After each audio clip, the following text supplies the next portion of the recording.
Abra sua Bíblia comigo, por favor, na segunda carta do apóstolo Paulo a Timóteo, no capítulo 4. 2 Timóteo, capítulo 4, a partir do verso 6 ao verso 18. Antes da leitura deste texto, é da mais alta importância entender que esta é a última carta que Paulo escreveu. Paulo escreveu esta carta da sua segunda prisão em Roma, quando ele estava na masmorra Mamertina. Quando Paulo escreveu essa carta, ele já estava sentenciado à morte. Já estava no corredor da morte. Já estava aguardando o dia da sua execução. Este é o último capítulo da carta, e estas são as últimas palavras do capítulo. Portanto, essas são as últimas palavras proferidas pelo apóstolo Paulo antes de ser decapitado.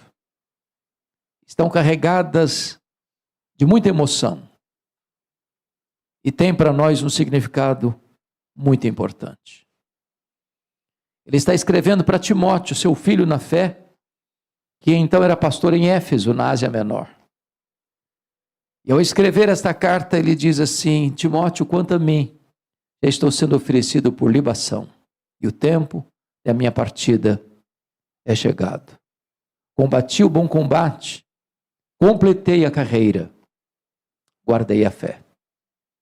Já agora, a coroa da justiça me está guardada, a qual o Senhor reto juiz me dará naquele dia. E não apenas a mim, mas a todos quantos amam a sua vinda.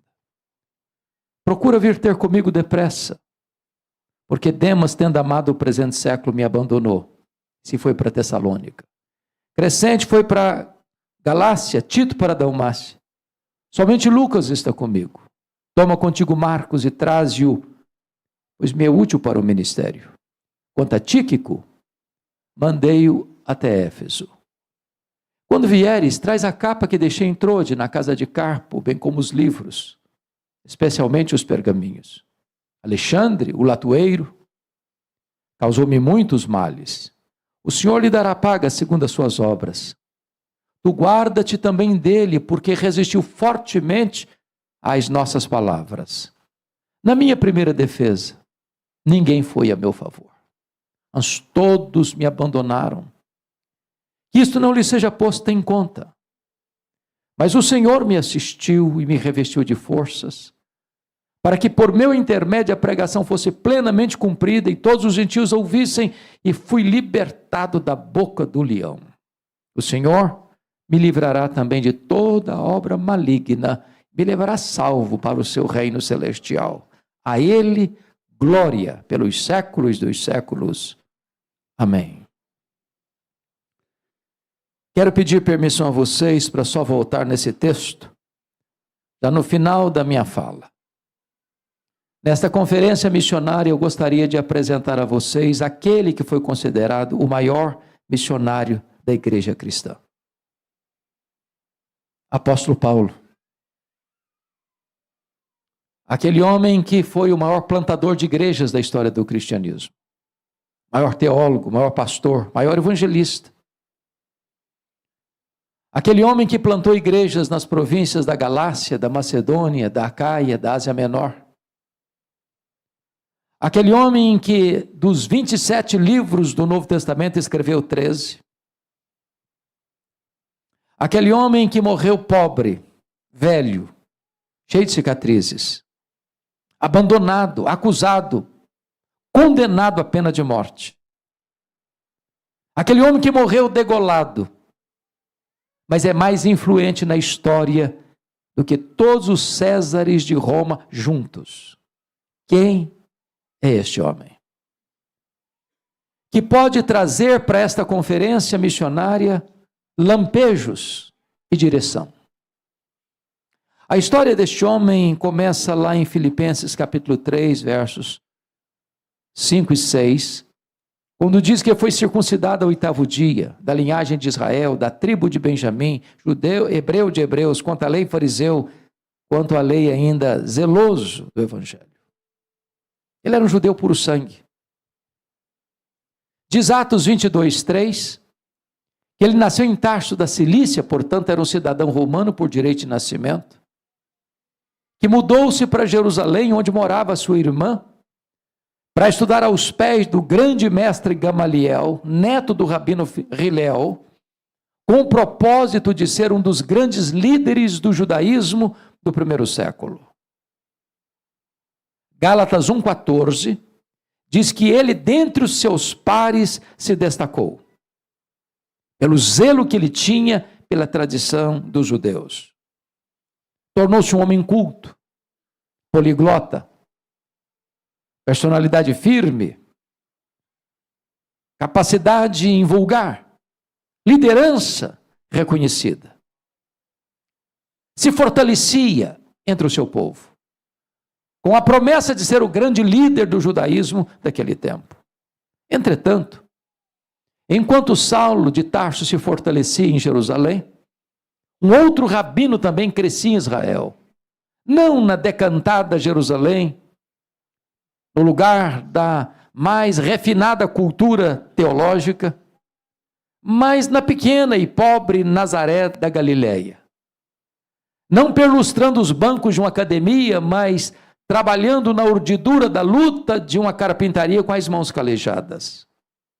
O rabino da Galileia, aos 30 anos de idade, deixa Nazaré, vai ao Rio Jordão e é batizado por João Batista para dar início ao seu ministério. E diz a Bíblia que este rabino da Galileia pregava e ensinava, não como os escribas, mas como quem tinha autoridade. Os cegos viam, os coxos andavam, os mudos falavam, os surdos ouviam, os mortos ressuscitavam. E isso certamente provocou inveja do sinédrio judaico e das autoridades religiosas de Israel. Então começaram a vigiá-lo, a persegui-lo, a acusá-lo. Prenderam-no, acusaram-no de blasfêmia contra Deus e conspiração contra César. Foi levado ao pretório romano, ao tribunal romano, do governador romano, e foi condenado à pena de morte, e morte de cruz.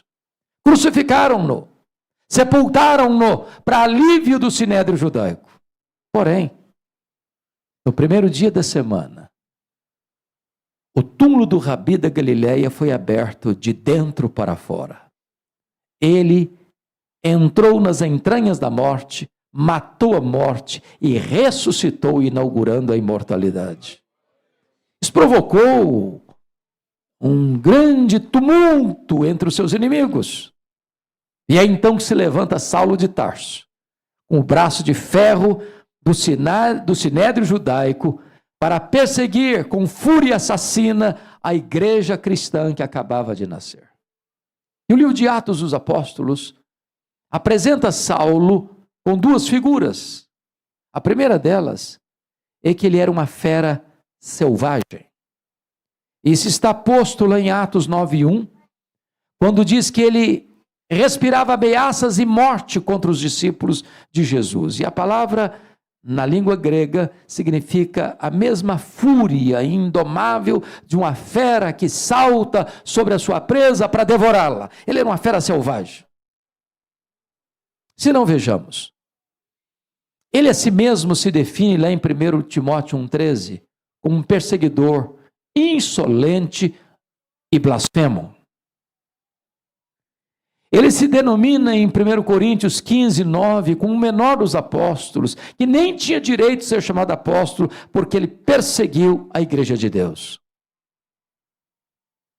Lá em Atos 8:3, diz que ele assolava a igreja de Deus, entrando nas casas, arrastando homens e mulheres para lançá-los na prisão.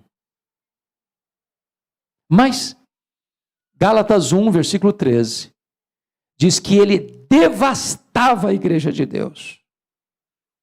Porém, Atos 9, 21 vai além e diz que ele exterminava os discípulos de Jesus que moravam em Jerusalém. E exterminar não é prender. Exterminar não é bater. Exterminar é matar. Saulo era um assassino. Isso fica mais claro ainda quando você olha Atos 22, versículo 4, e diz que ele perseguia o caminho, a religião cristã, até a morte. Mas ele não perseguia apenas a religião cristã. Atos 26, versículo 9, diz que ele entendia que devia fazer muitas coisas contra o nome de Jesus. Ele não só perseguia a religião dos crentes, ele não só perseguia os crentes, ele perseguia o Deus dos crentes, ele perseguia Jesus. Atos 26, 10, diz que ele encerrou, não poucos, não alguns, mas muitos dos santos em prisões, e contra esses muitos santos dava o seu voto quando os matavam. Ele matou muitos santos em Jerusalém. Diríamos nós hoje, ele foi um serial killer. Ele era um monstro. Ele era uma fera selvagem. Atos 26, 11 diz que muitas vezes, por todas as sinagogas, ele afligia os cristãos, forçando-os a blasfemar. Ou, em outras palavras, ele não só perseguia fisicamente, ele perseguia também psicologicamente. Ele entrava numa sinagoga e dizia: ou você nega Jesus, eu te prendo, ou você nega Jesus, eu te bato, ou você nega Jesus, eu te mato. Ele era uma fera selvagem. Mas em segundo lugar, o Novo Testamento apresenta Saulo de Tarso como um touro indomável. Está lá em Atos 26, 14. Quando ele caminhava cheio de fúria para Damasco para prender os cristãos, quando de repente o domador de touro bravos joga esse touro bravo no chão e grita desde os céus: Saulo, Saulo, por que me persegues? Dura coisa te é recalcitrares contra os aguilhões. Às vezes imaginamos que o Espírito Santo só começou a trabalhar em Saulo lá no caminho de Damasco. Isso não é uma verdade. Todas as vezes que Saulo entrava numa casa para prender um crente, todas as vezes que Saulo entrava numa sinagoga para bater nos crentes,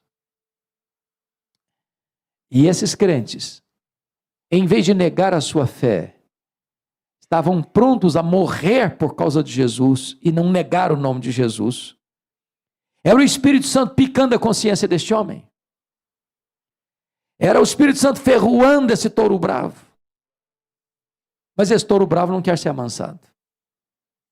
E o aguilhão é o principal instrumento para amansar um touro bravo. Mas esse touro bravo não quer ser amansado. Ele não quer se submeter. Mas um dia, o domador de touro bravos derruba-o ao chão e brada aos ouvidos da sua alma: Saulo, Saulo, por que me persegues? Dura coisa te é recalcitrares contra os aguilhões. O touro bravo está caído. O touro bravo está vencido. O maior perseguidor do cristianismo está convertido. Então ele diz: quem és tu, Senhor? Eu sou Jesus a quem tu persegues. Mas levanta-te, porque te enviarei para longe aos gentios. E mais tarde o Senhor lhe disse: Ananias, eu lhe mostrarei o quanto importa sofrer pelo meu nome. Diz a Bíblia que ele ficou cego. Dali ele é levado para Damasco, para a rua direita. E então diz a Bíblia que Deus diz a Ananias, lá em Atos 9:13, Ananias vai à rua direita e impõe as mãos sobre Saulo, para ele ser curado. E Ananias respondeu: mas Senhor, eu tenho escutado de tanta gente quantos males tem feito este homem aos teus santos em Jerusalém. E disse: vai, porque ele é para mim um vaso escolhido. Eu enviarei para longe aos gentios e eu lhe mostrarei o quanto importa sofrer pelo meu nome. Ananias foi. Ananias impôs as mãos sobre ele. Ele ficou curado. Seus olhos voltaram a enxergar. Ele foi revestido com o poder do Espírito Santo. Ele foi batizado. Agora eu quero que você abra sua Bíblia comigo em Atos 9:20. Porque está escrito aí que logo depois que ele foi curado, revestido com o Espírito Santo e batizado, que ele começa a pregar nas sinagogas de Damasco, afirmando que Jesus é o Filho de Deus. Agora, por favor, dê uma olhadinha em Atos 9:22.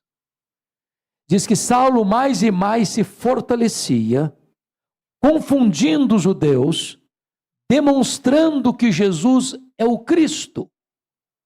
E eu pergunto a vocês, há alguma diferença entre o que ele fez no verso 20 para o que ele fez no verso 22? Há alguma diferença? E a resposta é, há uma imensa diferença. O verso 22 diz que ele demonstrava que Jesus é o Cristo. E demonstrar é provar uma tese, detalhada, meticulosa e exaustivamente. A grande pergunta aqui é esta: quanto tempo durou entre o que ele fez no verso 20, afirmar que Jesus é o Filho de Deus, e provar, demonstrar que este Jesus é o Messias, que este Jesus é o prometido de Deus, que este Jesus é o Cristo? Atos não responde essa pergunta. Mas a resposta está lá em Gálatas, capítulo 1, versículos 16, 17 e 18. Diz o texto que quando ele foi convertido em Damasco, ele não sobe para Jerusalém onde estavam os apóstolos, mas ele vai para a região da Arábia. E ele fica na região da Arábia 3 anos. Após o que ele retorna a Damasco e então sobe a Jerusalém. A grande pergunta é o que Saulo ficou fazendo na Arábia durante 3 anos? E a resposta é um seminário intensivo com o Senhor Jesus. Se Jesus dedicou 3 anos aos apóstolos em Israel, Jesus dedica 3 anos a Saulo de Tarso na Arábia.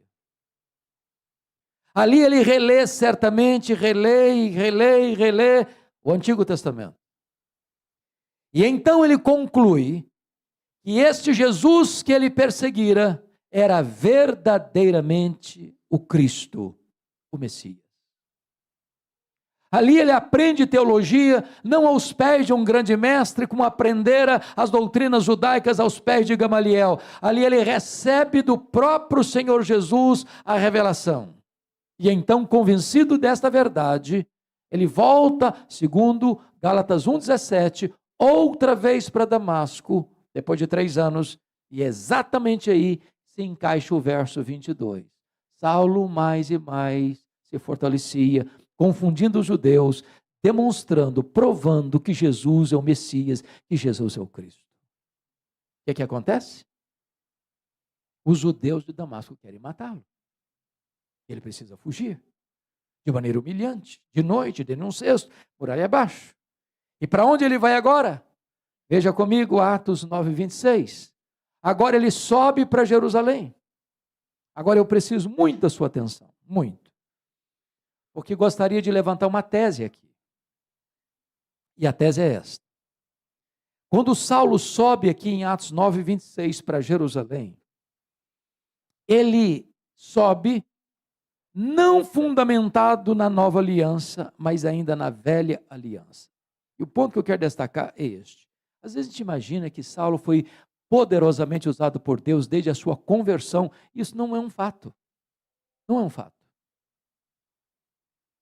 Quando ele sobe para Jerusalém, meus amados, ele pensa, ele acha que ele vai ser o grande líder da igreja. O que é nova aliança? O que é velha aliança? Vocês se lembram da velha aliança? Quando Moisés desceu com as tábuas da lei do Sinai, o que o povo disse? Tudo que o Senhor falou, nós faremos. E eu pergunto a vocês, fizeram? Não fizeram. O que faltou ao povo ali? Sinceridade? Não. Faltou poder. Sabe por quê? Na velha aliança, tudo depende de nós. Nada depende de Deus. Mas na nova aliança, tudo depende de Deus. Nada depende de nós. A doutrina da nova aliança é uma verdade teológica que o próprio Paulo mais tarde vai ensinar na sua segunda carta aos Coríntios, a partir do capítulo 2, verso 14, quando ele diz assim: graças, porém, a Deus, que em Cristo sempre nos conduz em triunfo e por meio de nós manifesta a fragrância do seu conhecimento, tanto nos que são salvos como nos que se perdem. Para estes, aroma de morte para morte, para aqueles, perfume de vida para vida. Porém, quem é suficiente para essas coisas? E a pergunta fica no ar no capítulo 2, verso 16, de 2 Coríntios. E a resposta só chega no capítulo 3, versos 4 e 5, quando ele diz: a nossa suficiência vem de Deus. Isto é nova aliança. Então, quando ele sobe para Jerusalém, ele está ainda dentro da velha aliança, porque ele está convencido de que ele será o grande líder. E por que é possível pensar isso? Pensem comigo. Eu tinha razões. Primeiro, todos os apóstolos de Jesus, exceto Judas Iscariotes, já tinha cometido suicídio, eram galileus, ou seja, lá do norte de Israel, de uma região agrícola, de uma região rural, de vilas pequenas. E aqui na Judéia, aqui em Jerusalém, os galileus eram tratados como gente de segunda categoria. Saulo deve ter pensado, esses homens sendo galileus não vão conseguir nada aqui. Segundo, os apóstolos, além de galileus, eram iletrados. E Jerusalém era a capital intelectual da teologia. Era a cidade que tinha o sinédrio, que tinha os escribas, que tinha os saduceus, os fariseus. Era o quartel-general da religião judaica. Ele deve ter pensado, esses homens, além de galileus, incultos e letrados, não vão conseguir nada aqui. Ele pensou assim, eu estou mais preparado, eu tenho o melhor currículo, eu tenho melhor performance, eu conheço os corredores eclesiásticos de Jerusalém, eu me criei aqui, eu me formei aqui, eu conheço toda a estrutura religiosa de Jerusalém, eu serei o grande líder.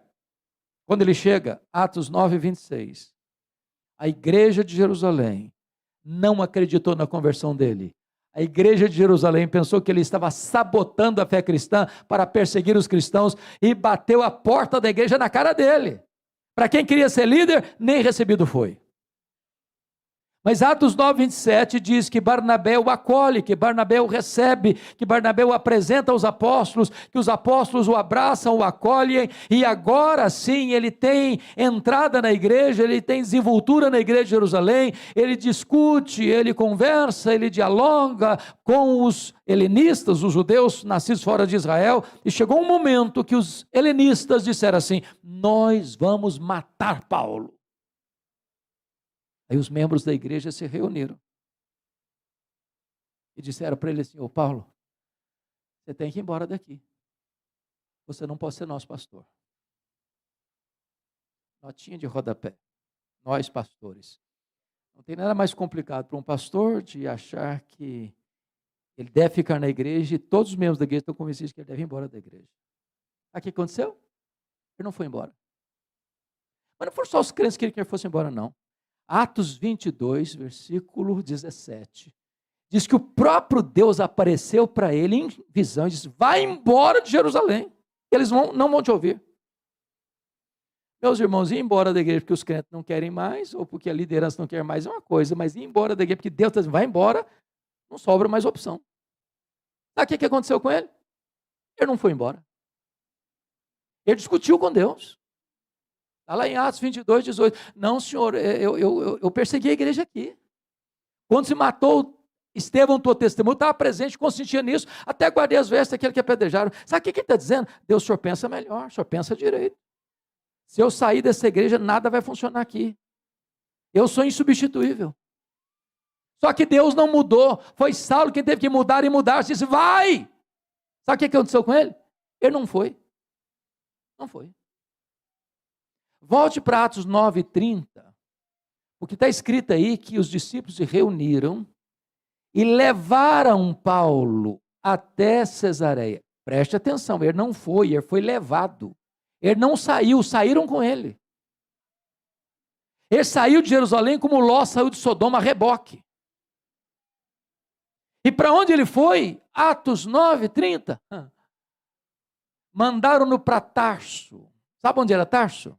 O lugar que ele nasceu. Sabe o que Deus está dizendo para esse cara que você acha insubstituível? Meu filho, se você pensa que eu preciso de você, você está muito enganado.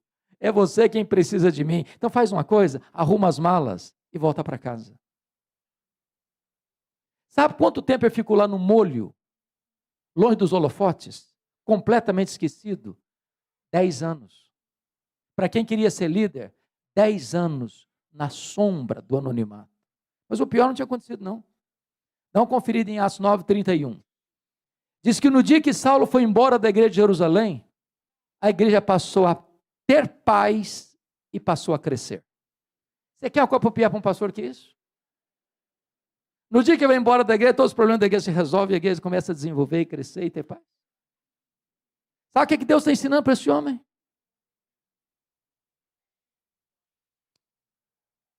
Eu não preciso de você. É você que precisa de mim. Você precisa entender que tudo depende de Deus, nada depende de nós. Nós somos apenas os instrumentos.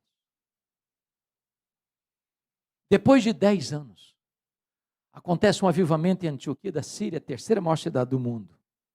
A igreja de Jerusalém manda para lá Barnabé, o melhor pastor da igreja. E Barnabé, ao chegar ali, via a graça de Deus prosperando, ele ficou muito feliz e lembrou-se de Saulo. Foi lá em Tarso, buscou Saulo, e eles então vieram para Jerusalém durante um ano e ensinaram a multidão de discípulos, num grande avivamento. E a igreja estava orando e jejuando, quando o Espírito Santo disse à igreja: separai-me agora a Barnabé e a Saulo para a obra a que os tenho chamado. Preste atenção, a quem o Espírito Santo mandou separar? Não foi Saulo e Barnabé, foi Barnabé e Saulo. Você já foi reserva alguma vez? Já ficou na sombra de alguém alguma vez? Saulo não era o líder, ele era o liderado. Deus ainda estava trabalhando nele para depois Deus trabalhar através dele. Porque Deus está mais interessado em quem você é do que no que você faz.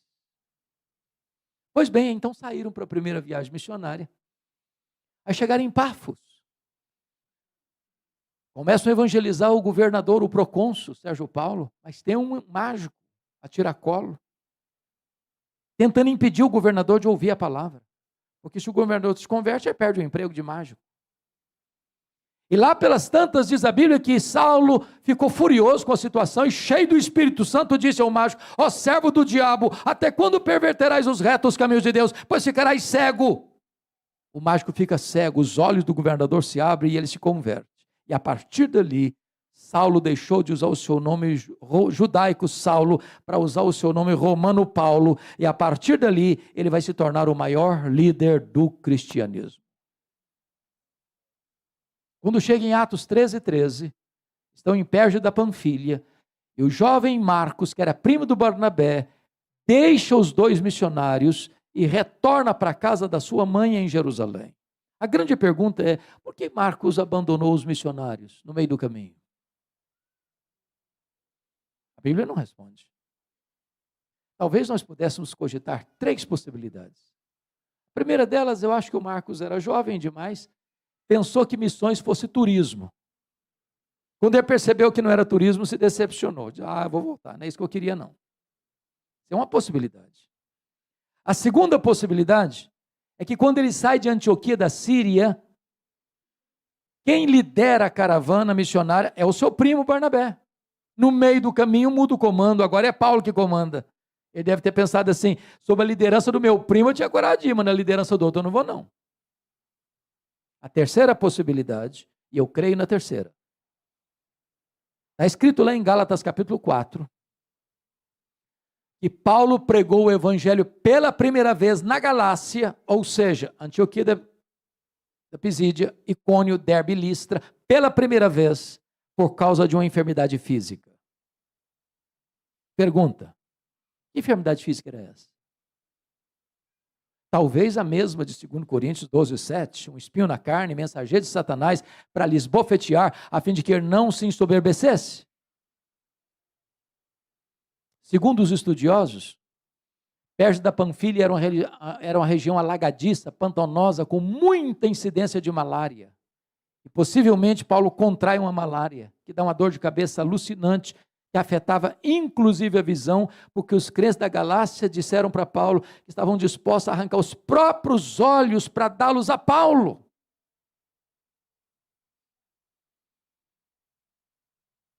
Então, eu acho que o jovem Marcos pensou assim: eu estou muito novo para ficar doente, eu vou voltar para a casa da minha mãe. Então, agora Paulo está doente. Porque não consta que ele saiu de Antioquia doente, mas consta que ele chegou no primeiro destino da obra missionária doente. Doença física.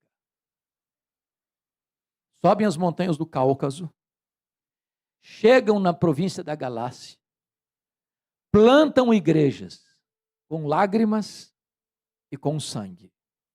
Porque ele é apedrejado em Listra. É arrastado da cidade como morto, mas o Senhor milagrosamente o levanta da morte para a vida. Quando eles retornam para a igreja base, para a igreja enviadora, para a igreja de Antioquia da Síria, confira aí comigo o capítulo 14, versos 27 e 28. Retornando à igreja, eles deram testemunho à igreja, relatando quantas coisas fizera Deus por intermédio deles e como Deus abriu a porta do evangelho para os gentios. Notinha de rodapé: tem espaço para testemunho na igreja, mas não tem espaço para projeção humana na igreja. Eles não relataram quantas coisas fizeram eles, eles relataram quantas coisas fizera Deus. Quem faz a obra é Deus, nós somos apenas os instrumentos. Deus não divide a sua glória com ninguém. Agora, preste atenção nisso. Quando a igreja abraça a obra missionária e os resultados aparecem, isso, meus irmãos, interfere no mundo espiritual de uma oposição radical. Não tem crescimento de igreja sem dor. Não tem crescimento de igreja sem perseguição. Atos 15:1. Diz que os membros da seita dos fariseus, ouvindo que os gentios estavam sendo convertidos e agregados à igreja, desceram de Jerusalém e disseram assim: se vocês não se circuncidarem, vocês não poderão ser salvos. Bom, isso não é evangelho. Isso é dizer que a obra de Cristo não é suficiente. Isso é agregar à obra de Cristo mais alguma coisa. Isso é dizer que só pela fé não é possível alguém ser salvo. Isso é uma perversão do evangelho. Agora, preste atenção nisso. Quando a teologia está ruim, quanto mais se prega, pior fica. Então não dá para continuar a obra missionária sem corrigir a rota doutrinária da igreja.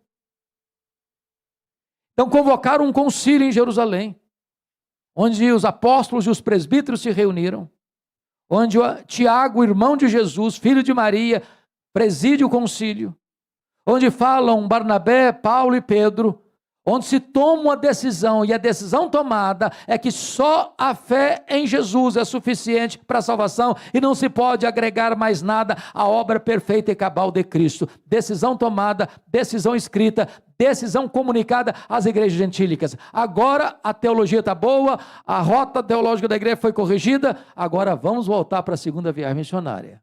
Atos 15:36, confira. Paulo chega para Barnabé e diz: Barnabé, vamos voltar? Vamos visitar as igrejas que nós plantamos? Vamos fortalecer aqueles irmãos? Barnabé respondeu: vamos, Paulo, só um detalhe. Eu estou querendo levar comigo o meu primo, o Marcos. Diz a Bíblia que Paulo respondeu assim: eu não acho justo levarmos aquele que nos abandonou desde Perge da Panfilha. E diz o texto, E houve tal desavença entre Paulo e Barnabé por causa do Marcos, que os dois não caminharam juntos mais. É claro que Lucas retrata esta cena com poucas palavras, de forma polida. Mas não foi isso que aconteceu, com certeza. Quando diz que houve tal desavença, que significa que o pau quebrou. Notinha de rodapé de novo. Os líderes da igreja não deveriam brigar, mas às vezes brigam.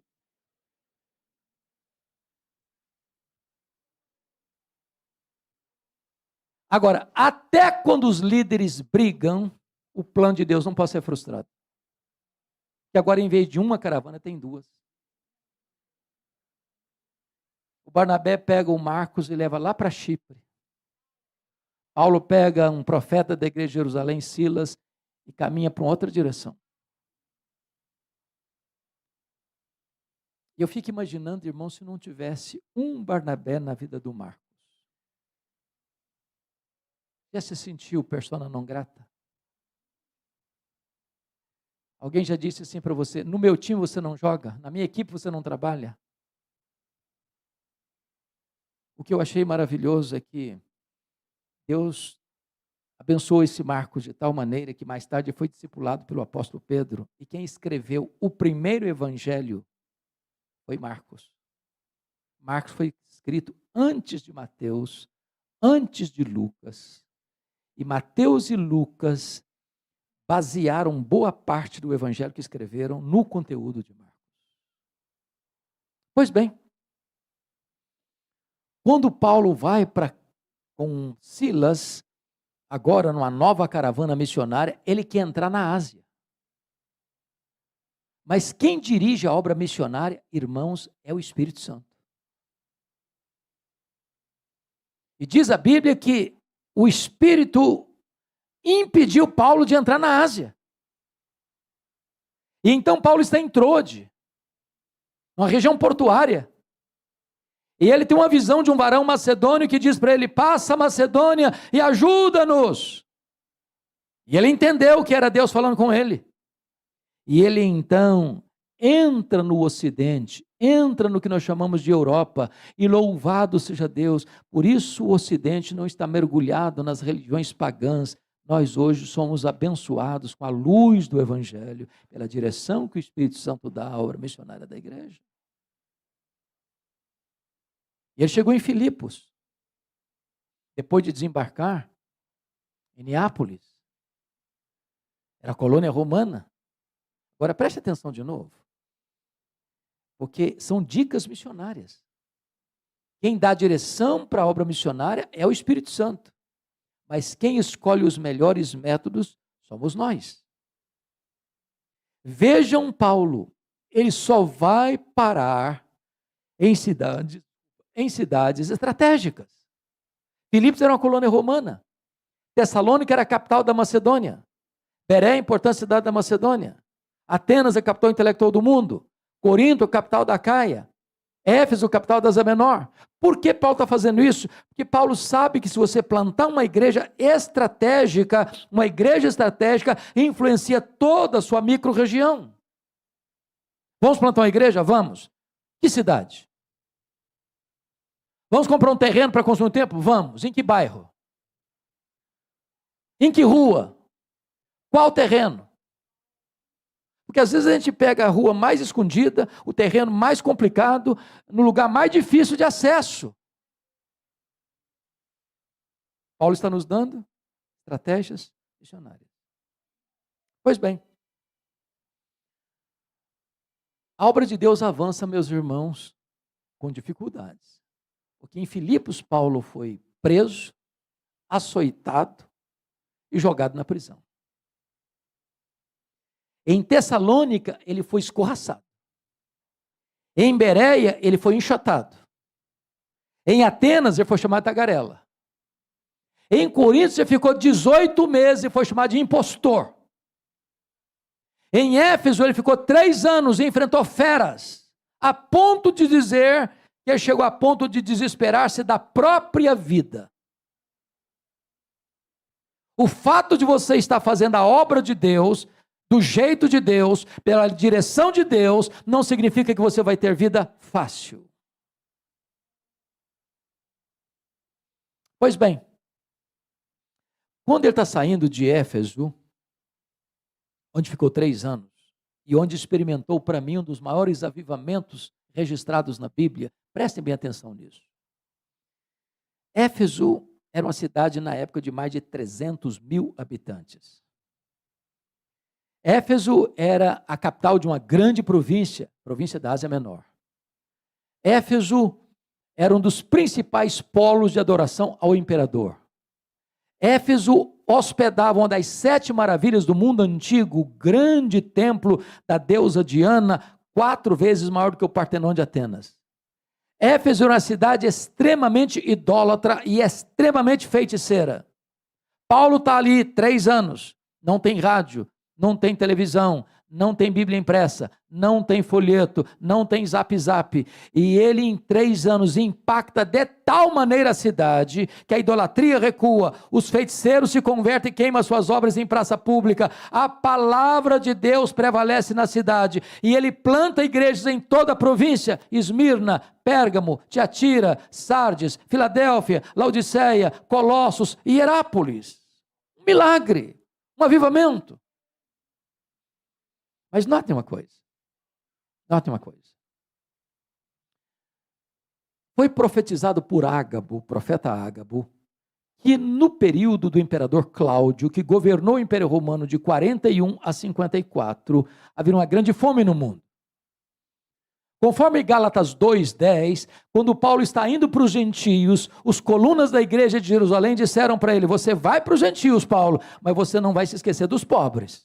Em outras palavras, obra missionária e ação social caminham juntas. E então, o que Paulo fez? Conforme Atos 18:2, no período de Cláudio, 41 a 54, quando houve essa grande fome no mundo, está escrito lá que o imperador Cláudio expulsa os judeus de Roma. E eles têm que retornar para a Judeia sem casas, sem terras, sem lavouras, sem renda, pobres. O que Paulo faz? Levanta uma grande oferta entre as igrejas gentílicas, da Galácia, da Macedônia, da Acaia, da Ásia Menor, para levar para os pobres da Judeia. E é nesse contexto que ele diz assim: cada um contribua segundo tiver proposto no seu coração, porque Deus ama a quem dá com alegria. Quem pouco semeia, pouco ceifará. Quem muito semeia, muito também ceifará. E agora, ele está levando esta oferta para os pobres da Judeia ao sair de Éfeso. Quando ele chega no porto de Mileto, ele manda chamar os presbíteros da igreja de Éfeso e diz assim para eles: olha, o Espírito Santo me assegura que eu vou encontrar pela frente cadeias e tribulações. Mas em nada eu considero a vida preciosa para mim mesmo, contanto que eu complete a minha carreira e o ministério que eu recebi do Senhor Jesus para testemunhar o evangelho da graça de Deus. Quando ele desembarca em Cesareia Marítima, o profeta Ágabo está lá, o homem que profetizou a seca do império. Prende Paulo com um cinto e diz: é isso que vai acontecer com você lá em Jerusalém, eles vão prender você lá.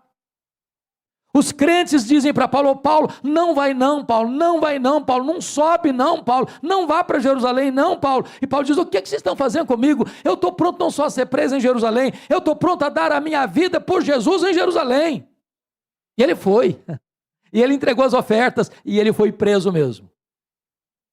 40 judeus entraram em voto de anátema, dizendo o seguinte: nós não vamos comer, nós não vamos beber, enquanto nós não matarmos Paulo. A notícia vaza, chega um sobrinho de Paulo, chega então, o menino vai lá na prisão, comunica para Paulo, a conspirata contra ele, ele comunica ao comandante, e naquela mesma noite, Paulo é trasladado de Jerusalém, da fortaleza de Jerusalém, para a prisão de Cesareia Marítima, onde ficava o quartel-general do Império Romano. A sede do governo não era Jerusalém, a sede do governo romano era Cesareia Marítima.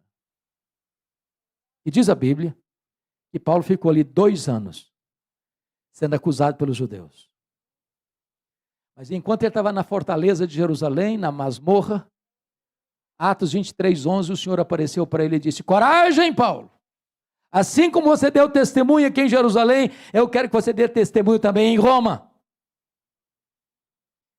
Paulo esteve 2 anos em Cesareia sob acusação dos judeus, contrataram até um orador profissional para acusar Paulo, chamado Tértulo.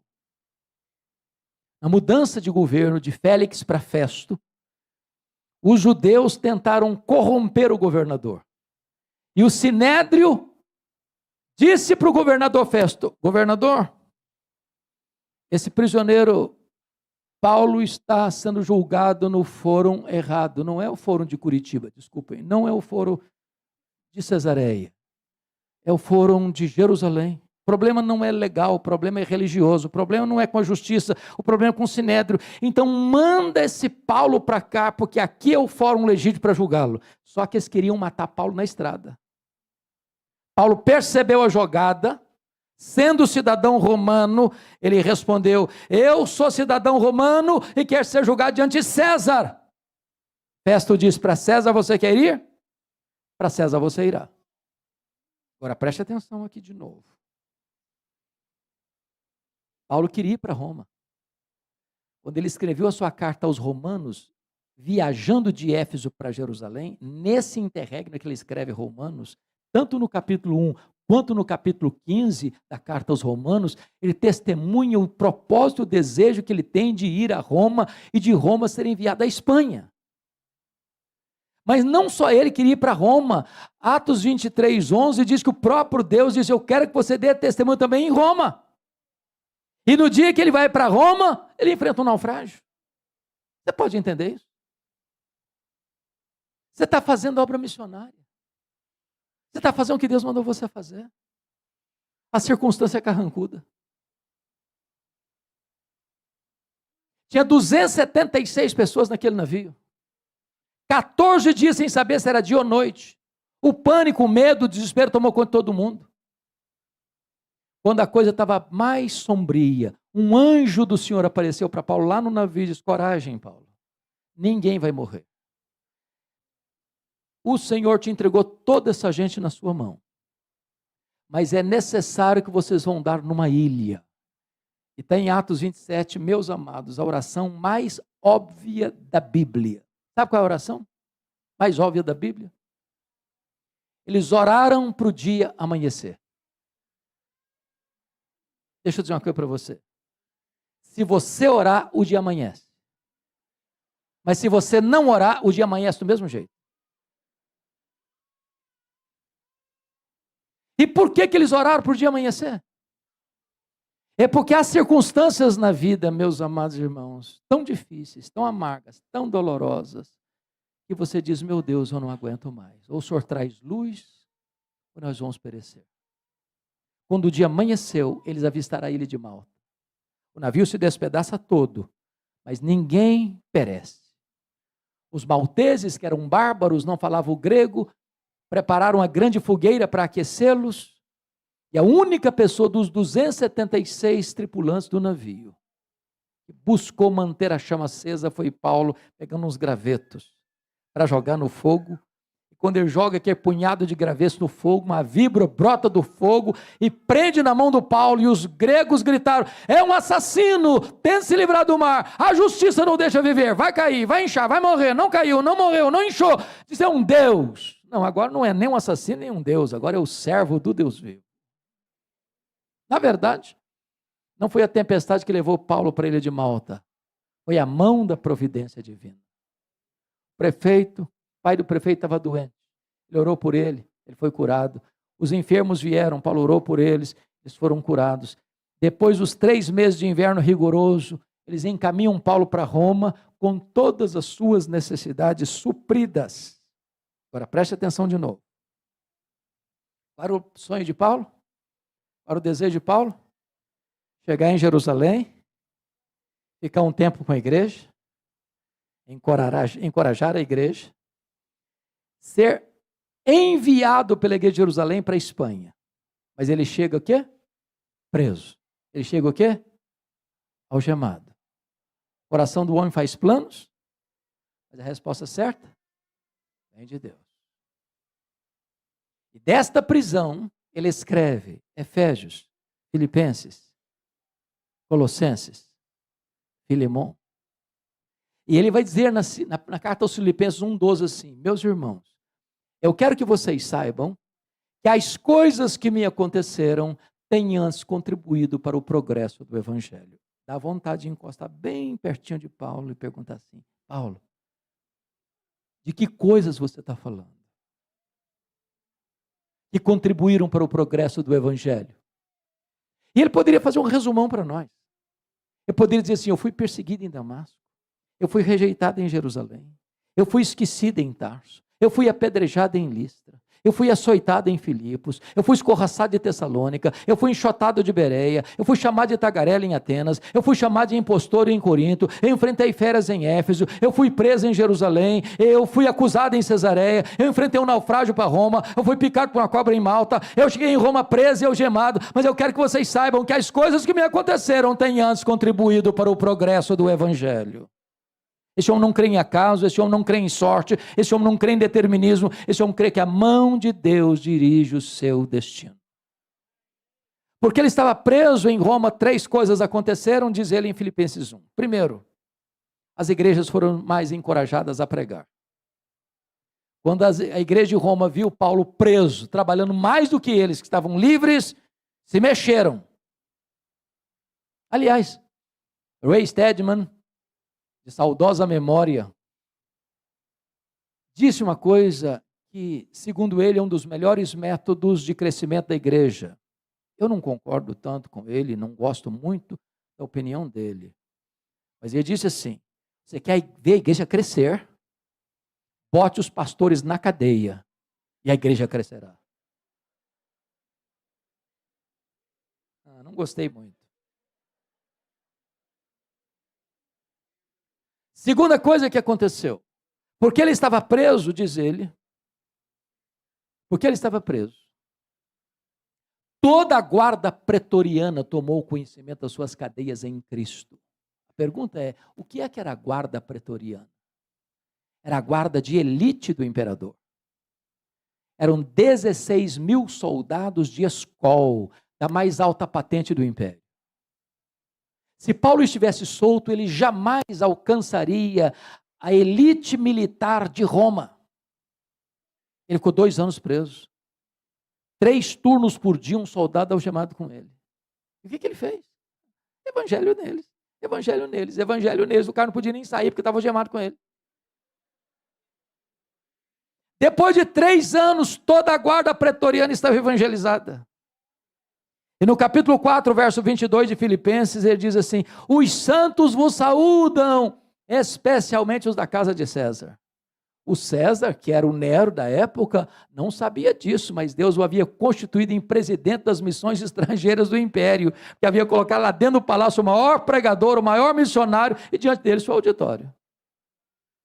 Terceiro, porque Paulo estava preso, ele não podia viajar, ele não podia visitar as igrejas. O que ele fez? Escreveu cartas. As cartas da primeira prisão: Efésios, Filipenses, Colossenses, Filemão. Cartas que abençoam o mundo até hoje. Às vezes você pensa que a sua vida está de ponta cabeça, e é nessa hora que Deus está escrevendo o capítulo mais importante da sua vida. Dessa prisão, Paulo orou para sair. Pediu oração para sair. E saiu mesmo. Mas não saiu para se aposentar. Notinha de rodapé de novo. Não tem aposentadoria no reino de Deus. Enquanto você tiver um fiapo de vida, você precisa pregar este evangelho, sabendo que você é um instrumento nas mãos de Deus. Ele saiu para fazer a 4ª viagem missionária. Deixou Tito em Creta, deixou Timóteo em Éfeso, passou por Nicópolis, e eu estou muito convencido de que ele foi à Espanha, como era seu propósito. Porém, nesse interregno ele escreve a sua carta, 1 Timóteo e Tito, mas acontece uma tragédia nesse momento, nesse interregno, da primeira para a segunda prisão, no dia 17 de julho do ano 64. A capital do império, com mais de 1 milhão de habitantes, é incendiada criminosamente. E o imperador Nero assiste o horrendo espetáculo, tangendo a sua líria do alto da torre de Mecenas. E as chamas devoram a cidade 7 noites e 6 dias, de 17 de julho a 24 de julho. Quando o incêndio acabou, a cidade estava arruinada.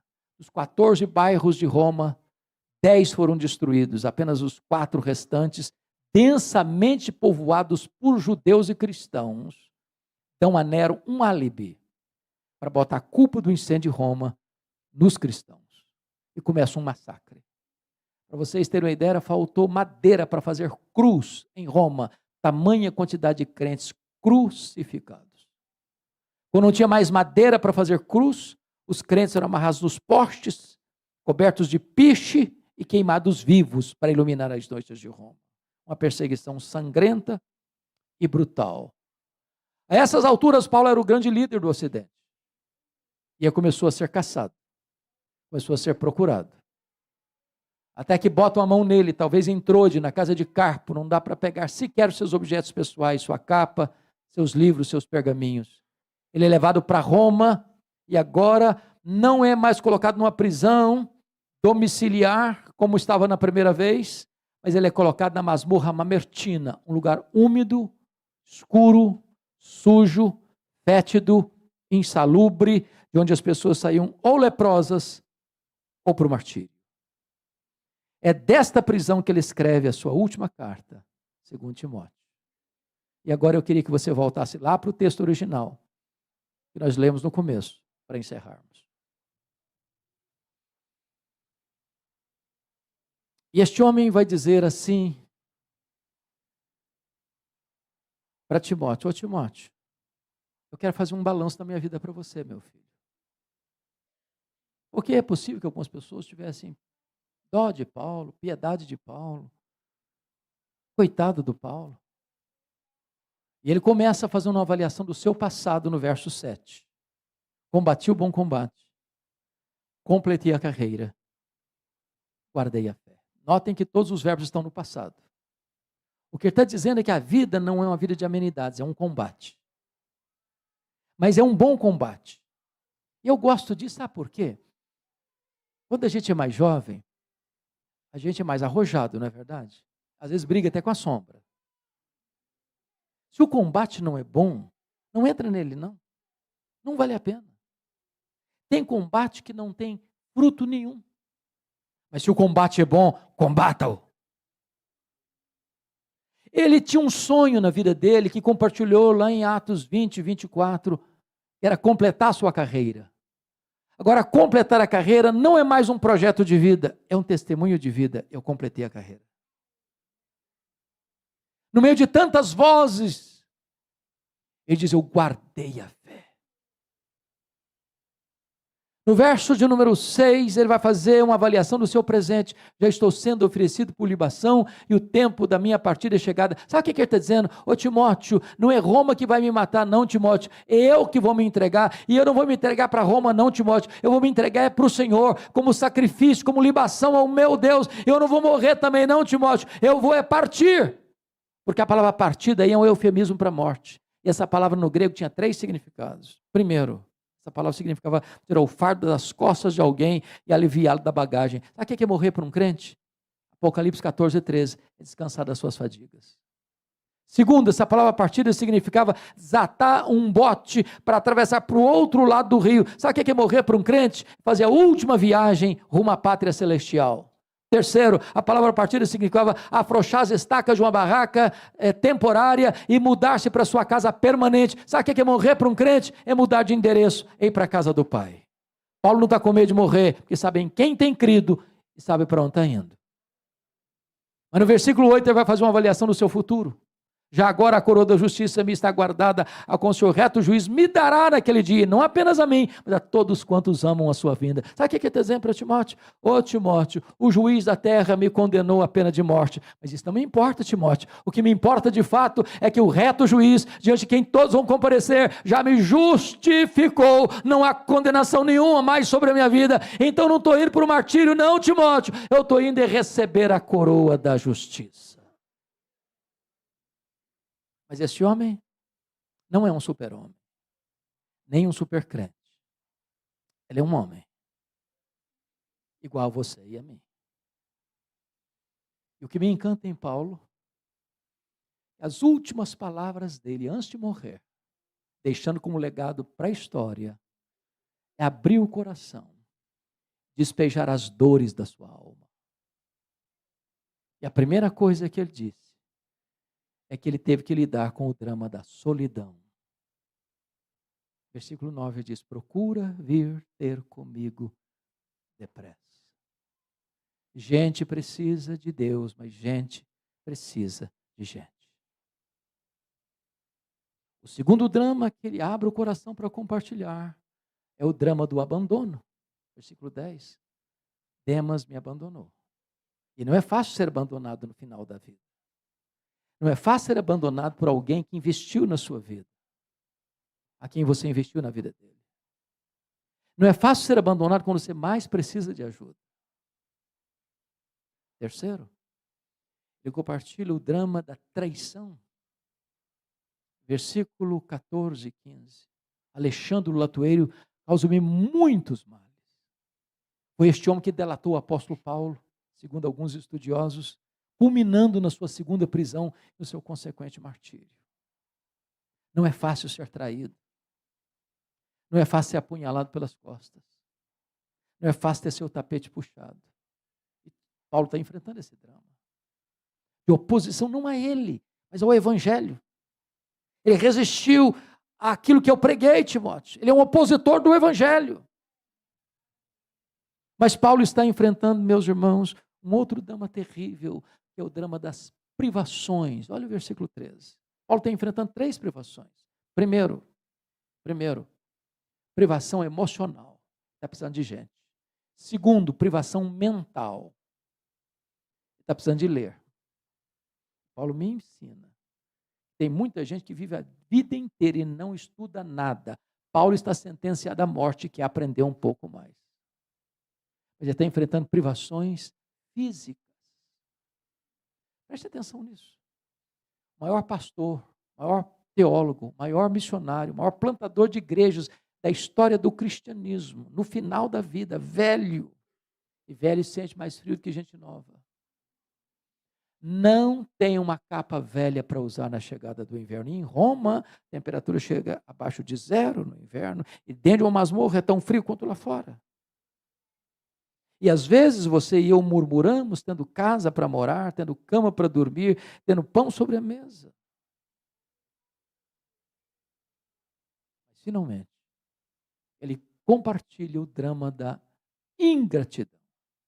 Versículo 16, ele diz: na minha primeira defesa, ninguém foi a meu favor. Paulo teve o direito de apresentar suas testemunhas, de se defender. E eu imagino que Paulo vai para lá na convicção de que vai ter muita gente para dizer: esse cara é inocente, esse homem não é criminoso, esse homem não é bandido, esse homem não deve, esse homem que foi acusado de ser o líder dos incendiários é inocente. Quando ele chega naquela primeira defesa, naquela primeira audiência, ninguém foi a seu favor. Antes todos o abandonaram. Ele foi julgado à revelia e condenado à pena de morte.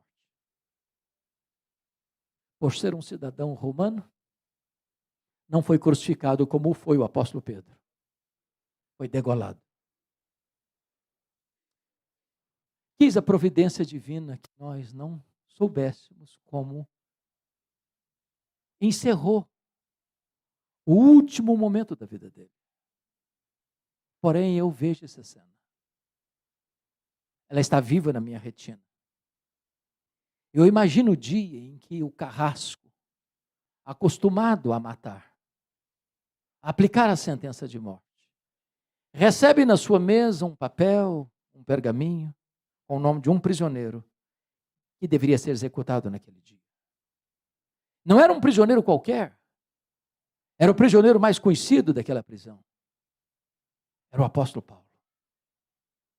E eu vejo esse homem se levantando da sua cadeira, pegando um pesado molho de chaves, pegando uma tocha de fogo naquela escuridão, caminhando a passos largos por aqueles corredores escuros e mal cheirosos, abrindo uma pesada porta de ferro, entrando na prisão e gritando: prisioneiro Paulo!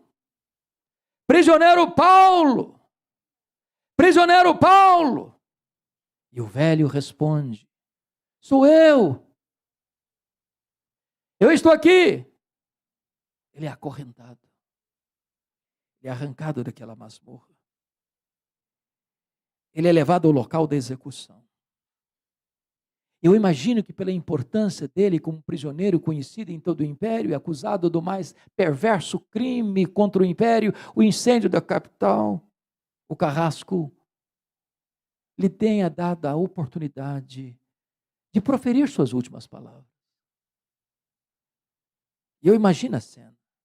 Você quer dizer as suas últimas palavras antes de morrer? Eu imagino Paulo dizendo: eu quero. Talvez pensando que ele ia expor a sua dor, a sua mágoa, a sua revolta, por se sentir injustiçado. E nesse momento, possivelmente, é que o velho apóstolo olha para os céus e diz a ele, ao Senhor Jesus, glória pelos séculos dos séculos. Amém. Bota a cabeça no cepo. A espada de Roma tosa-lhe a cabeça. Cabeça para um lado, corpo para o outro.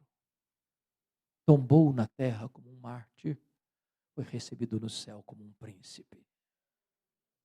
Este homem que diz para esta igreja, nesta noite: sede meus imitadores, como eu sou de Cristo. Que o Senhor nos abençoe.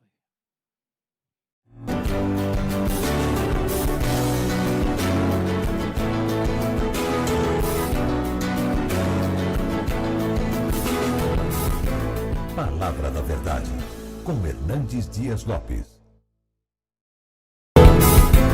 Palavra da Verdade, com Hernandes Dias Lopes. E o texto que eu quero repartir com vocês é por demais conhecido, que é 2 Timóteo 4. 2 Timóteo capítulo 4.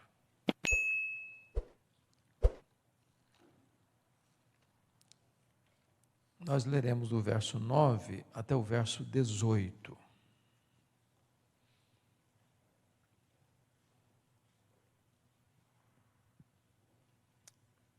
Paulo está escrevendo essa carta para Timóteo, da sua segunda prisão em Roma. Ele está preso não mais numa casa alugada, como foi o caso da primeira prisão, mas ele está preso na chamada masmorra mamertina, que era um lugar insalubre, frio, úmido, de onde, via de regra, as pessoas saíam leprosas ou saíam para o martírio. Então, esta é a última carta, o capítulo 4, são as últimas palavras escritas por Paulo antes do seu martírio. Daí, o tom carregado de emoção. Ele carrega as tintas em expressar as turbulências da sua alma, as dores do seu coração, no final da sua vida, enviando recomendações, orientações ao jovem Timóteo, que estava na liderança de uma das maiores igrejas do Novo Testamento, suplantando inclusive a igreja de Jerusalém e de Antioquia da Síria, que é a igreja de Éfeso. E Timóteo tinha características assim muito peculiares. Ele era jovem, ele era doente, ele era tímido. E naquele tempo a igreja estava passando por grandes riscos, não só da perseguição romana, mas também risco de invasão de falsos apóstolos que estavam perturbando a igreja. Então, ele escreve essas palavras, abrindo o coração e partilhando princípios. E a partir do verso 9 ele diz assim: procura vir ter comigo depressa, porque Demas, tendo amado o presente século, me abandonou e se foi para Tessalônica. Crescente foi para Galácia, Tito para Dalmácia, somente Lucas está comigo. Toma contigo Marcos e traze-o, pois me é útil para o ministério. Quanto a Tíquico, mandei-o até Éfeso. Quando vieres, traz a capa que deixei em Trode, na casa de Carpo, bem como os livros, especialmente os pergaminhos. Alexandre, o latoeiro, causou-me muitos males. O Senhor lhe dará paga segundo as suas obras. Tu guarda-te também dele, porque resistiu fortemente às nossas palavras. Na minha primeira defesa, ninguém foi a meu favor. Antes todos me abandonaram. Que isso não lhe seja posto em conta. Mas o Senhor me assistiu e me revestiu de forças para que, por meu intermédio, a pregação fosse plenamente cumprida e todos os gentios ouvissem, e fui libertado da boca do leão. O Senhor me livrará também de toda obra maligna e me levará salvo para o seu reino celestial. A Ele glória pelos séculos dos séculos. Amém. Bom, eu acho que não há nenhuma necessidade de reenfatizar aquilo que tem sido ênfase, de que Paulo certamente foi o grande missionário, o maior missionário da história do cristianismo. Ele foi certamente o maior líder do cristianismo no Ocidente. Ele foi o grande teólogo, ele foi o maior plantador de igrejas da história do cristianismo. Ele foi o maior escritor do Novo Testamento. Dos 27 livros, ele escreveu 13. E Paulo, depois da sua conversão no caminho de Damasco, passa por um período longo de treinamento, em torno de uns 14 anos, até Deus usá-lo de maneira plena. E então ele faz 3 viagens missionárias. A primeira delas na Galácia do Sul, a segunda delas na província da Macedônia e da Caia, e a terceira viagem na província da Ásia Menor, especificamente na cidade de Éfeso.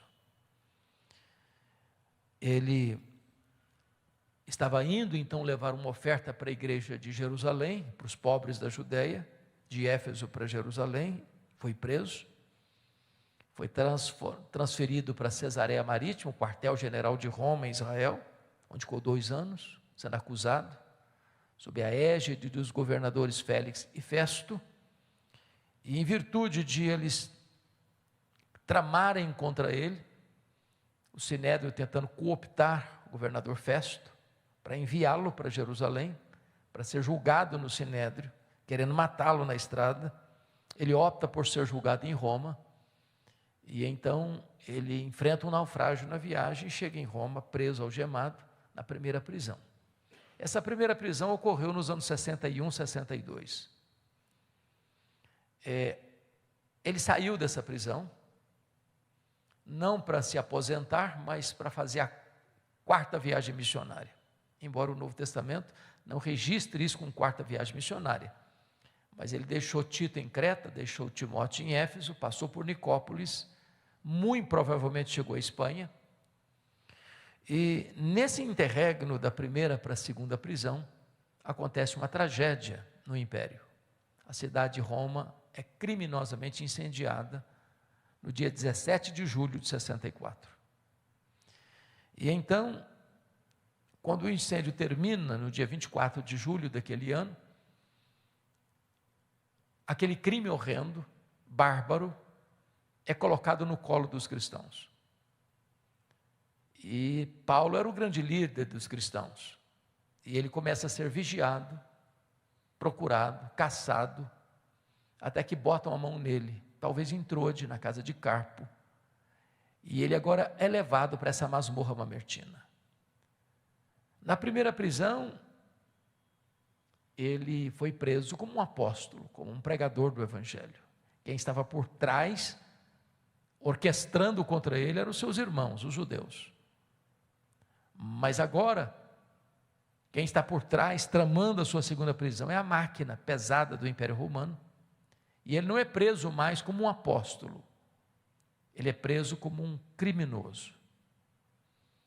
E isso faz uma diferença imensa. Então, eu gostaria que vocês parassem para pensar comigo, nesse contexto, antes de entrar na exposição do texto. os efeitos colaterais dessa segunda prisão, que aconteceu em 66, 67. O que aconteceu na alma dele?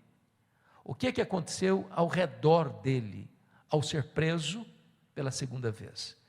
Então ele vai repartir conosco aqui na carta alguns pontos. Primeiro, confira aí o capítulo 2, verso 9, quando ele diz para Timóteo: Timóteo, pelo evangelho, eu estou sofrendo até algemas como malfeitor.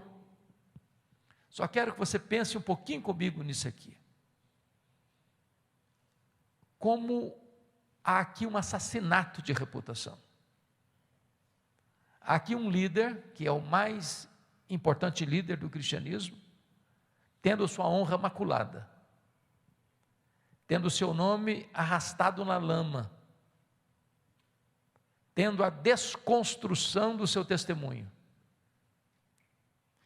Agora pense comigo no que significa. É como jogar um saco de penas do alto de uma montanha, não se recolhe tudo mais.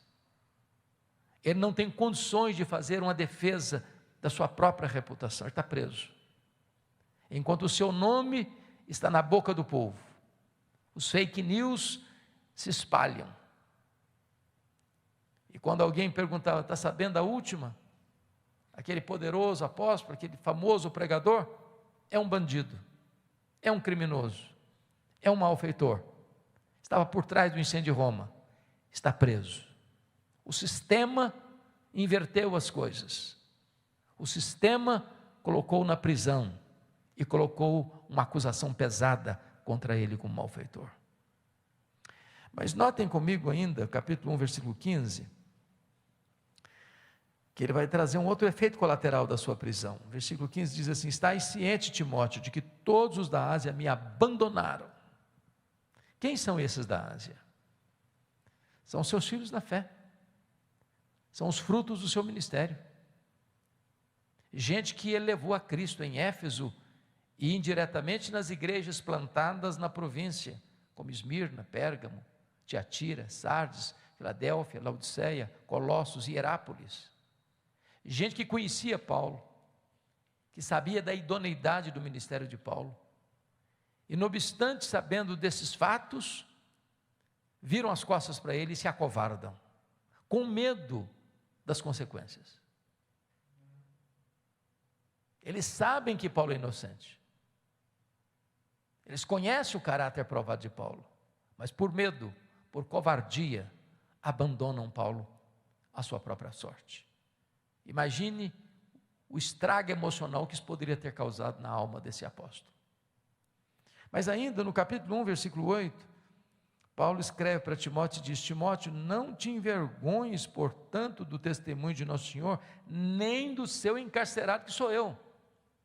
O próprio Timóteo, que era o filho mais próximo, o colaborador mais próximo do apóstolo Paulo, está com vergonha de Paulo, constrangido em se apresentar, dizendo: esse homem eu conheço, esse homem não é um bandido, esse homem não é um malfeitor, esse homem não é um criminoso, eu sei quem ele é. Timóteo se acovarda. Mas ainda, capítulo 4, verso 16, Paulo, mesmo sendo acusado de um crime tão grave, jogado numa masmorra, teve direito de defesa. O direito romano é estudado até hoje. E marcaram uma audiência para Paulo apresentar suas testemunhas. E Paulo vai para esta audiência, chamada aqui de primeira defesa, cheio de expectativa de que haveria lá muita gente para defendê-lo, para dizer que ele não era um criminoso, não era um malfeitor, não era um bandido. Mas o que está escrito aqui? Na minha primeira defesa, ninguém foi a meu favor, antes todos me abandonaram. As pessoas, sem exceção, se acovardaram, não compareceram na audiência, não deram uma palavra sequer em defesa de Paulo. E ele foi julgado à revelia, e julgado pena de morte. Por ser cidadão romano, não foi crucificado como Pedro, mas foi degolado. A pergunta que eu faço agora é esta: ponha-se no lugar dele. É o maior apóstolo, é o maior pregador, é o maior evangelista, é o maior missionário, é o maior teólogo, é o maior plantador de igreja da história do cristianismo, é o maior escritor do Novo Testamento. Está velho, está doente, está cheio de cicatrizes, está abandonado pelos irmãos, está acusado injustamente, está sentenciado à pena de morte injustamente. Ponha-se no lugar dele, coloque-se debaixo da pele dele, sinta o coração dele bater em seu peito, o sangue dele correr em suas veias. O que você estaria sentindo se estivesse no lugar deste homem? Ele está pobre, não tem nenhuma capa surrada para usar no inverno. O que um homem nessa condição ainda tem a ensinar para nós? Como é que ele pode pastorear o nosso coração? Que lições e que princípios ele pode nos trazer agora, para nos ajudar a viver de maneira melhor? Vamos ver alguns princípios. Primeiro princípio, versículo 9, ele diz assim: procura vir ter comigo depressa. O princípio que está aqui é este: quando a crise chegar à sua vida, e ela chega, não fique sozinho, tenha coragem e humildade para pedir ajuda. Irmãos queridos, a crise bate à porta de todos nós, mais hoje ou mais amanhã. E na crise, a solidão é uma péssima companhia. Gente precisa de Deus, mas gente precisa de gente. Todos nós precisamos de um ombro amigo na hora da aflição. Todos nós precisamos de um amigo. Amigo é diferente de colega. Temos muitos colegas, poucos amigos. Amigo é aquela pessoa para quem você abre o coração, sem medo dela puxar o seu tapete. Amigo é aquela pessoa que você tem liberdade de dizer: venha ter comigo depressa. E ela vem.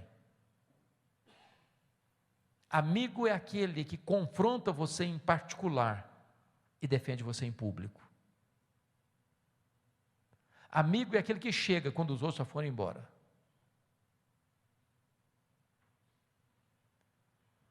Talvez nós, na posição de liderança, seja pastoral, seja de outro tipo de liderança, da igreja ou fora da igreja, lidamos com multidão, mas vivemos na solidão. Uma das coisas que mais me chocam na atualidade é a quantidade de pastores, por exemplo, que têm cometido suicídio. E a pergunta é: meu Deus, por que ele não encontrou um amigo para abrir o coração, para pedir ajuda? Então, por favor, não fique sozinho. Mas para ter amigos, é preciso ser amigo. Porque se você não fizer amigos, você não vai ter amigos. Alguém que caminhe com você, que chore com você, que se alegre com você. É mais fácil, na verdade, até chorar com os que choram do que se alegrar com os que se alegram. Tem muita gente no ministério competindo uns com os outros, em vez de cooperar uns com os outros. Mas o princípio primeiro aqui é este: se a crise chegar, peça ajuda, não fique sozinho. Segundo princípio, está aí no versículo 10, porque Demas, tendo amado o presente século, me abandonou, e se foi para Tessalônica. O princípio é este: quando alguém na jornada da vida decepcionar você, não faça registros de mágoas, ponha o pé na estrada e continue caminhando. O que eu vou lhe dizer agora não é se, é quando. As pessoas vão nos decepcionar, e nós vamos decepcionar as pessoas.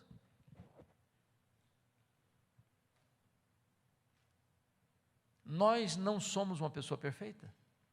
Nós não viemos de uma família perfeita. Nós não temos um cônjuge perfeito, nós não temos filhos perfeitos. Nós não temos uma igreja perfeita. Nós não temos liderança perfeita. Mas hoje ou mais amanhã, vamos machucar uns aos outros, ferir uns aos outros, decepcionar uns aos outros. E se nós fizermos arquivos de mágoas, perderemos o foco, a paz, a saúde, a alegria do ministério.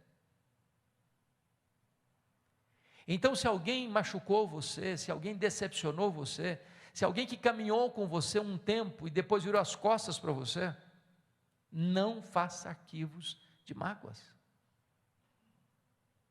Põe o pé na estrada, continue caminhando.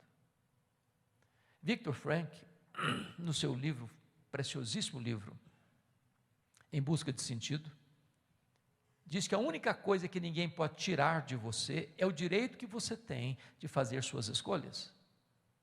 As pessoas podem tirar sua liberdade, podem tirar seus bens, podem tirar sua saúde, podem tirar sua família, podem tirar sua vida, mas não podem tirar o direito que você tem de fazer suas escolhas. Elas falam mal de você, você ora por elas. Elas maldizem você, você bendiz a elas. Você não paga o mal com o mal, você vence o mal com golpes de bondade. Então, talvez na liderança, o que mais se escuta não são as dores do ministério com o trabalho do ministério, mas são as dores do ministério resultantes dos conflitos na liderança. E se nós não tomarmos cuidado e cercarmos nosso coração um pouquinho, naufragamos nas ondas revoltas dessas crises relacionais. Então, se alguém machucou você, não fique remoendo isso. Não fique acariciando a sua ferida. Não faça registro de mágoas. Continue caminhando. Terceiro princípio, versículo 11, olha comigo. Ele diz assim: toma contigo Marcos e traze-o, pois me é útil para o ministério. O princípio que está aqui é este: se um dia, examinando o seu coração, você se lembrar que num dado momento, você foi duro demais, tóxico demais, cáustico demais, pesado demais com alguém, vá lá, peça perdão, restaure esse relacionamento. Para eu entender o versículo 11, eu preciso compreender mais dois textos da Bíblia. O primeiro deles é Atos 13:13. Esse Marcos aqui era o João Marcos, primo do Barnabé, que foi auxiliar dos dois missionários, Barnabé e Saulo, depois Paulo e Barnabé, na primeira viagem. Lá em Perge da Panfilha, ele abandona os dois missionários e retorna para a casa da sua mãe, em Jerusalém. O segundo texto que eu preciso entender para interpretar esse aqui, é Atos 15, 36 a 41. Depois do concílio de Jerusalém, Paulo procura o Barnabé para voltarem para a segunda viagem, visitando as igrejas que eles haviam plantado, na Galácia do Sul. E Barnabé diz a Paulo: sim, Paulo, vamos, mas eu estou com vontade de levar o meu primo, vontade de levar o Marcos comigo, conosco. Paulo respondeu: eu não acho justo levarmos aquele que desde perto da Panfilha nos abandonou. O texto de Lucas está resumido, laconicamente resumido, muito resumido, e não há nenhum viés de emoção. Porém, há uma informação. Houve tal desavença entre Paulo e Barnabé por causa do Marcos, que os dois líderes não caminharam juntos mais. Agora, pense comigo. Para ter tal desavença é porque o pau quebrou, não é verdade? O pau quebrou. E às vezes, meus irmãos, o pau quebra ao redor de uma mesa de liderança. Às vezes, gente de Deus entra na carne também. E machuca demais uns aos outros. Então eu vou parafrasear a conversa. Eu acho que foi mais ou menos o seguinte. Paulo chega todo animado para o Barnabé e diz: Barnabé, que bênção foi o concílio de Jerusalém. Que bênção a correção de rota teológica da igreja. Agora podemos ir para o campo missionário. Estou empolgadíssimo, Barnabé. Eu também estou, Paulo. Mas deixa eu te falar, Paulo, você está lembrado do meu primo? Mas é claro, né, Barnabé, que eu estou lembrado do Marcos. Deixa eu te falar, eu estou com vontade de levá-lo com a gente agora de novo. Paulo fechou a cara. Você está de brincadeira, né, Barnabé? Não, Paulo, ele amadureceu. Pois é, comigo ele não vai não. Mas deixa eu te falar, ele vai ser uma bênção para nós agora. Comigo ele não vai não, Barnabé. Ô Paulo, deixa eu te falar, você está sendo intransigente. Vamos dar uma chance para o rapaz. Comigo ele não vai, Barnabé, chega. Agora imagine comigo, se não houvesse um Barnabé na vida do Marcos. Você já foi considerado persona non grata alguma vez? Alguém já disse para você: no meu time você não joga, na minha equipe você não trabalha, você não serve para fazer parte da minha equipe de liderança? Já se sentiu rejeitado alguma vez?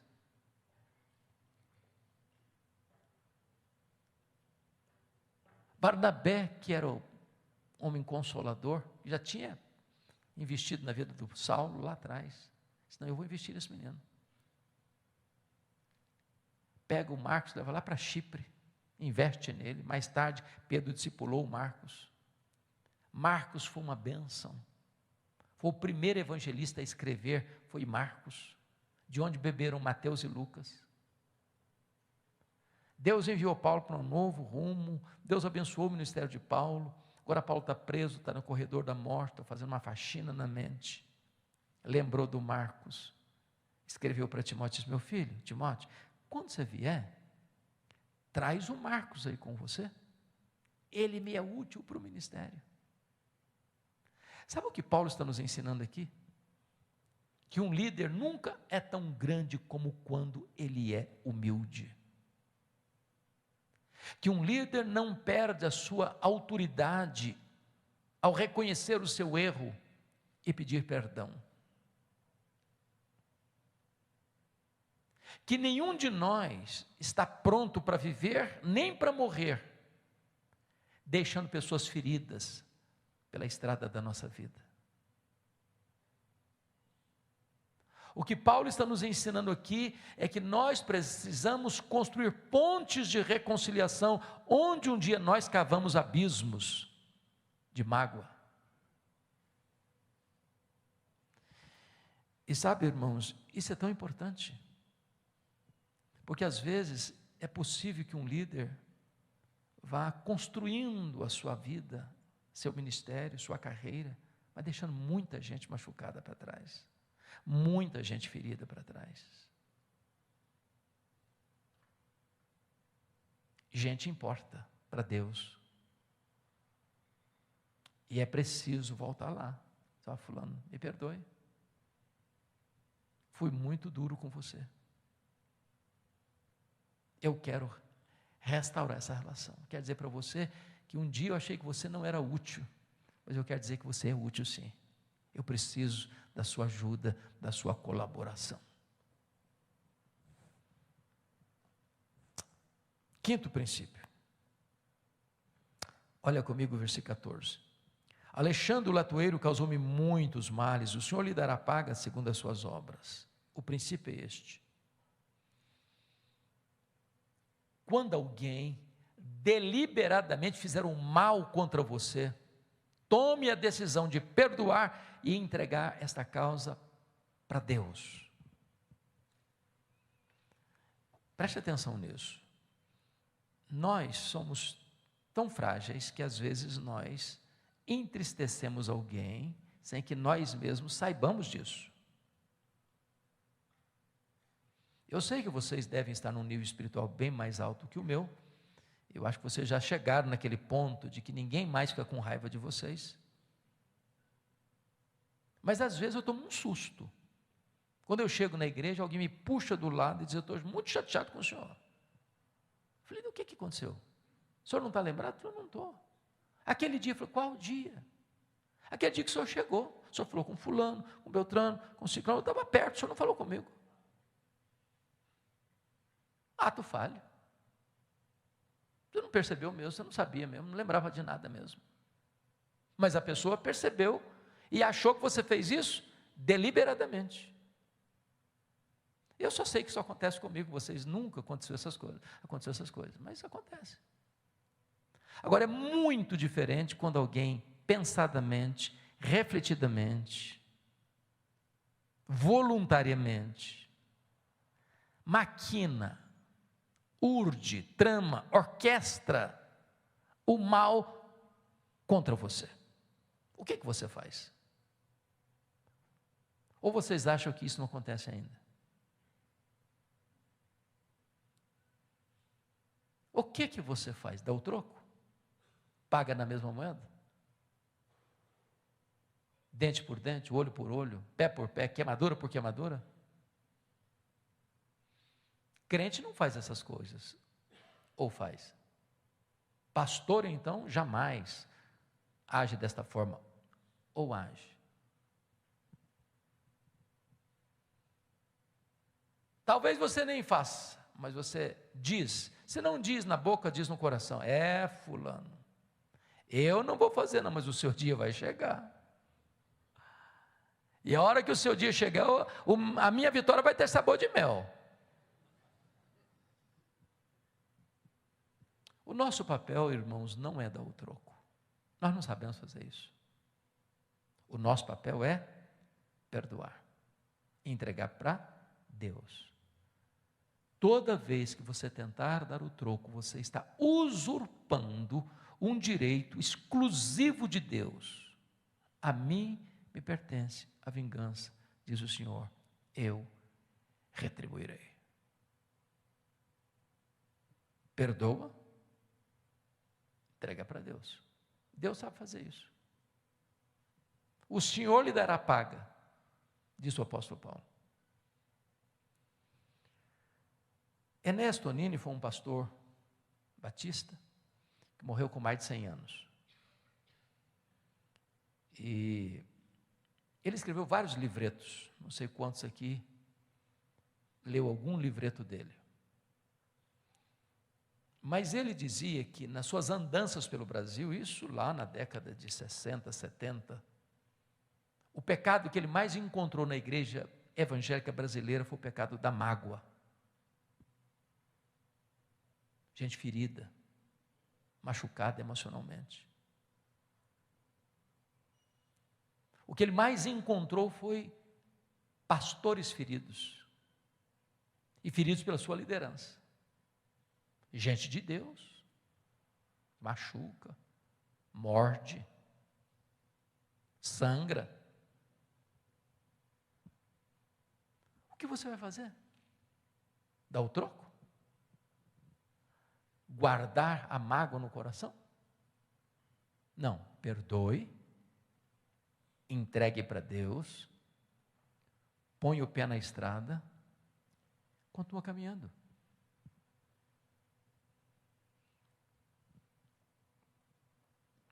Se você ficar remoendo isso adoece você. Isso machuca mais ainda você. Mas veja outro princípio. Confira comigo aí o versículo de número 21.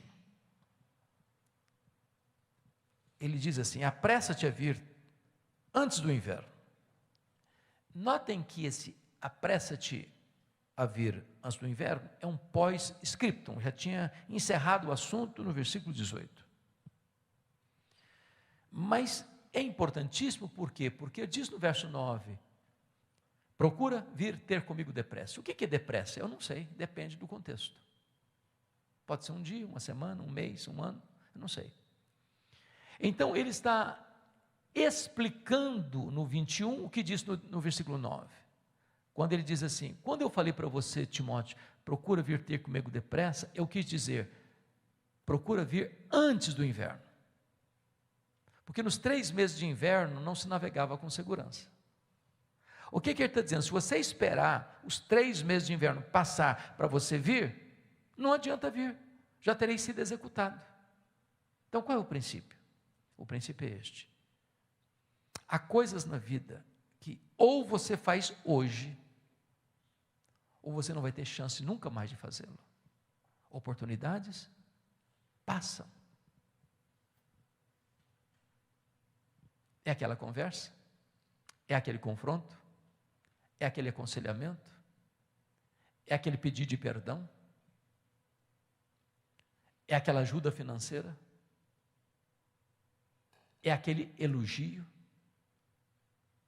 É aquela demonstração de amor? Se você não fizer hoje, você corre o risco de sentir a dor do remorso amanhã. Porque oportunidades passam. Querem um exemplo? A cultura brasileira dos nossos funerais. Eu não conheço ninguém que receba mais elogios do que defunto. Você conhece? Fica na cabeceira de um caixão meia hora. É muito elogio. É uma rasgação de seda sem fim. A grande pergunta é se aquela pessoa escutou algum daqueles elogios. Porque um morto não fica emocionado de receber um elogio. Ele não vai levantar do caixão para lhe dar um abraço. E se levantar, você corre também. Então não espera a pessoa morrer para elogiar. Mas tem gente muito espiritual que diz assim, esse negócio de elogiar é um perigo, porque a pessoa vai ficar vaidosa. Não, o que a Bíblia proíbe não é o elogio. O que a Bíblia proíbe é a hipocrisia. Um elogio certo, na hora certa, é um bálsamo. Há palavras que curam, que são medicina para a alma. A segunda coisa que me choca dentro da nossa cultura brasileira de funeral é que defunto recebe mais flores do que gente viva. Dá para entender isso? Eu fui num funeral em Vitória, no Espírito Santo, e contei 86 coroas de flores. E eu fiquei do lado olhando, observando, pensando, meu Deus, coitado do defunto. Não consegue tirar um botão de rosa a mais, para que tanta flor para ele? Mas por que os mortos recebem mais flores do que os vivos? É porque a voz do remorso é maior do que a voz da gratidão.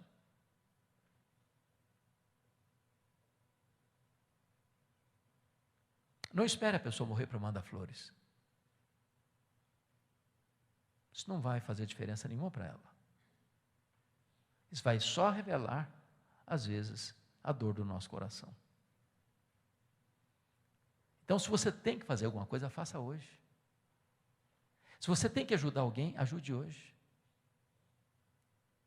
Quer um exemplo? Eu aprendi com um presbítero meu lá em Vitória. Ele disse assim, pastor Hernandes, pai ajudar filhos, tem que ser quando o filho precisa. Tem pai e mãe que tem dinheiro, muito dinheiro. O filho está passando uma magrela. Ele não estende a mão, ele não ajuda.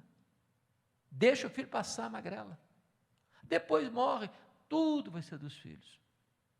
Herança. Mas isso é a lei que está mandando fazer isso.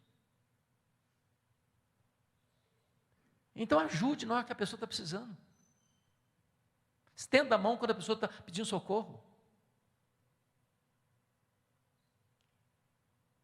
Seja generoso com alguém que está precisando de uma ajuda urgente.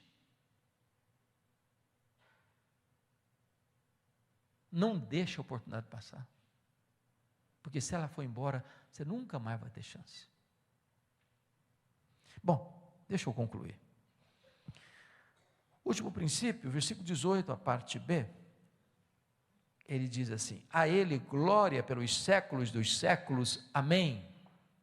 E o princípio é este: a melhor maneira de você encerrar a sua carreira e fechar as cortinas da sua vida é dando a Jesus toda a glória devida a Ele. Não a nós, Senhor, não a nós, mas ao Teu nome, da glória, porque dEle, e por meio dEle, e para Ele, são todas as coisas. Nós não estamos vivendo para construir um monumento ao nosso próprio nome. Na igreja de Deus, não tem ícones. Na igreja de Deus, não tem donos. Na igreja de Deus, não tem caudilhos. Na igreja de Deus, não tem monumento à personalidade. Na igreja de Deus, todos nós estamos nivelados no mesmo patamar. Somos servos, porque só existe um que merece a honra, a glória e o louvor, e Ele não divide a sua glória com ninguém.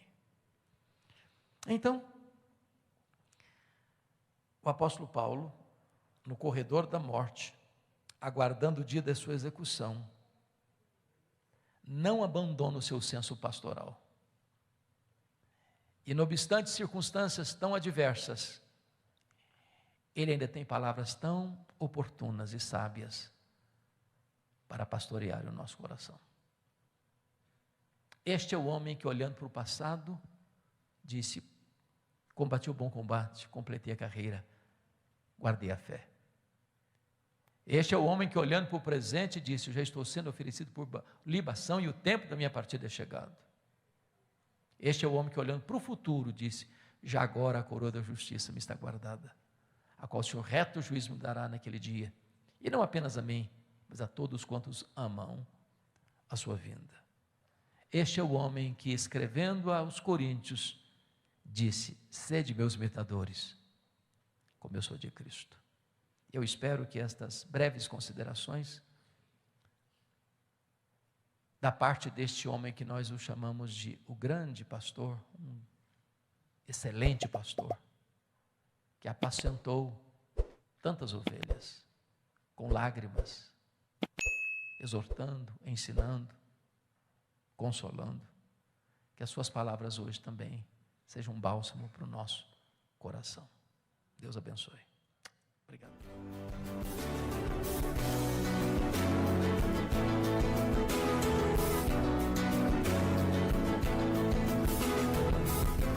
Palavra da Verdade, com Hernandes Dias Lopes.